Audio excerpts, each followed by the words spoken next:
Assalamualaikum warahmatullahi wabarakatuh. Salam semangat.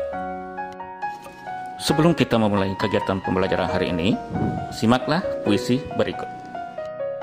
Sajak tentang sebuah mimpi. Seorang anak yang malang mimpi ketemu Sinterklas tadi malam. Katanya, sorga ada di bawah telapak kaki ibu. Pagi-pagi sekali, anak yang malang itu menangis di depan ibunya yang telah terputus kedua kakinya. Adegan ini sesungguhnya sangat mengharukan. Tetapi, kalau nasib menghendakinya begitu, kita mau apa lagi?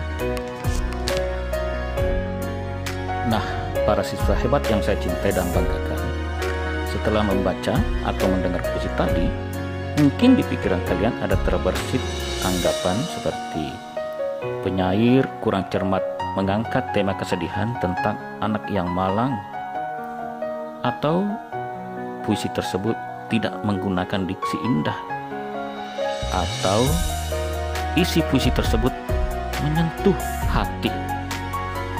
Jika demikian, berarti kalian telah melakukan sebuah tindakan pemberian kritik dan tahap awal penulisan esai.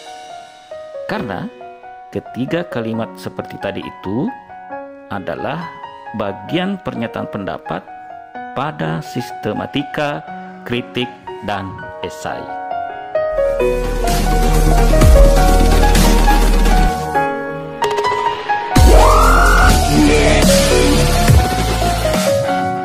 Assalamualaikum warahmatullahi wabarakatuh.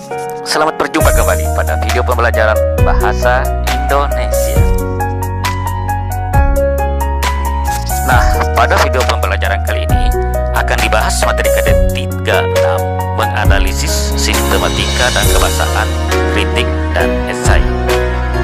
Agar kalian dapat mengetahui bagaimana menganalisis sistematika atau struktur dan kebahasaan, kritik, dan esai, ikutilah terus video pembelajaran ini dengan baik.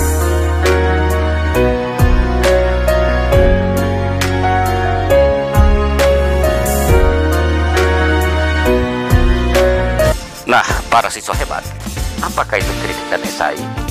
Kritik dan esai adalah dua jenis tulisan yang sama-sama mengungkapkan pendapat atau argumen berdasarkan analisis dan penilaian secara objektif. Nah, selanjutnya cermati pengertian berikut. Esai adalah karangan prosa yang membahas suatu masalah secara sepintas lalu dari sudut pandang pribadi penulisnya. Sedangkan kritik itu adalah berupa tanggapan, kadang-kadang disertai uraian dan pertimbangan baik buruk terhadap suatu hasil karya. Sekarang simak sistematika atau struktur kritik dan esai. Yang pertama berupa pernyataan pendapat atau tesis.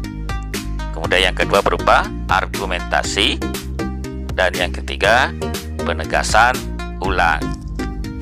Nah, perhatikan penjelasan tentang sistematika atau struktur dari kritik dan esai tadi. Yang pertama berupa pernyataan pendapat atau tesis, itu adalah hasil penilaian terhadap sebuah karya. Jadi isinya apa yang kita nilai tentang karya tersebut. Yang kedua berupa argumen, itu adalah berisi data-data objektif dalam karya yang disertai alasan yang logis. Sedangkan sistematika yang ketiga berupa penegasan ulang, itu adalah ringkasan atau pengulangan kembali tesis atau pernyataan pendapat dalam kalimat yang berbeda. Jadi sebenarnya itu adalah simpulan. Nah, perhatikan unsur kebahasan kritik dan esai. Pertama, menggunakan penanda kalimat opini. Apa itu penanda kalimat opini? Yaitu penanda kalimat yang menyatakan bahwa kalimat tersebut adalah opini atau pendapat. Contohnya, menurut saya,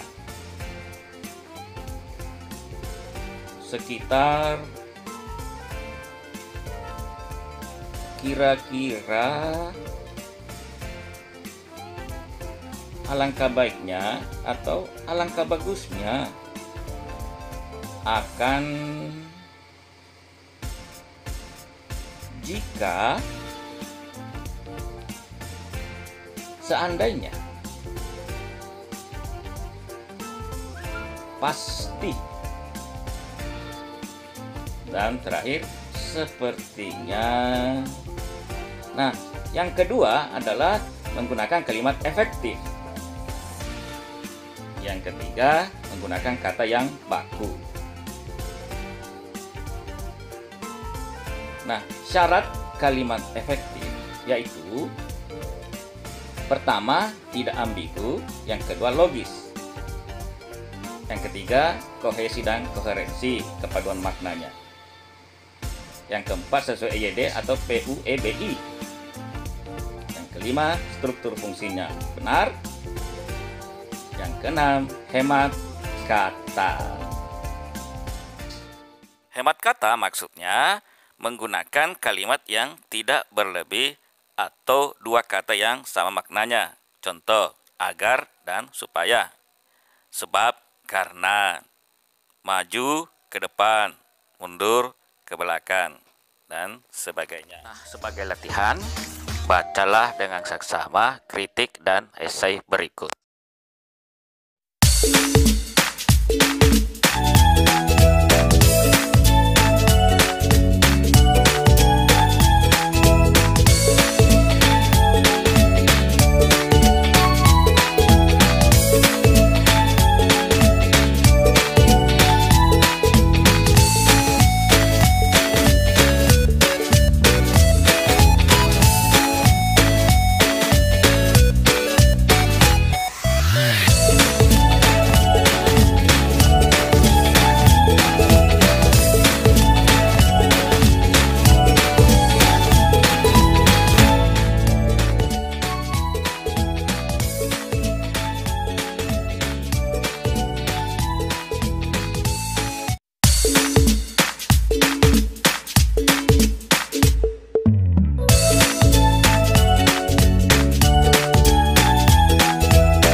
Para siswa hebat, selanjutnya silakan menganalisis struktur dan kebahasaan esai dan kritik tersebut. Yang pertama, tentukanlah bagian atau kalimat yang berupa pernyataan pendapat. Yang kedua, tentukanlah bagian atau kalimat yang berupa argumentasi. Nah, yang ketiga, tentukanlah bagian atau kalimat yang berupa penegasan ulang. Yang keempat, tuliskanlah sebuah kalimat yang menggunakan ejaan yang tidak tepat pada teks kritik dan esai. Yang kelima, tuliskanlah sebuah kalimat yang tidak efektif pada teks kritik dan esai tersebut. Nah, para siswa hebat, sebagai simpulan materi pembelajaran kali ini, yaitu pertama, sistematika kritik dan esai ada 3, yakni pertama berupa pernyataan pendapat, yaitu pendapat penulis kritik atau esai tentang sebuah karya yang dikritik atau ingin diulas esainya. Yang kedua, berupa argumentasi, yaitu alasan dan data-data yang meyakinkan tentang pendapat kita tadi. Yang ketiga, pernyataan ulang pendapat berupa pengulangan pendapat tapi dengan kalimat yang berbeda. Selanjutnya, silakan menganalisis struktur dan kebahasaan kritik dan esai yang ditampilkan tadi. Hal ini agar pemahaman kalian dan pengetahuan tentang struktur dan kebahasaan kritik dan esai semakin meningkat. Tetaplah semangat belajar. Nah, para siswa hebat, demikianlah video pembelajaran kali ini. Tetaplah semangat belajar dan jangan lupa berdoa. Semoga kita senantiasa dalam lindungan Allah Subhanahu wa Ta'ala, diberikan kesehatan serta kesuksesan. Amin ya rabbal alamin. Terima kasih atas perhatian kalian.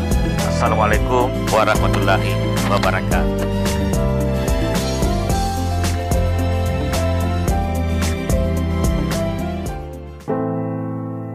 I dare you to fix me.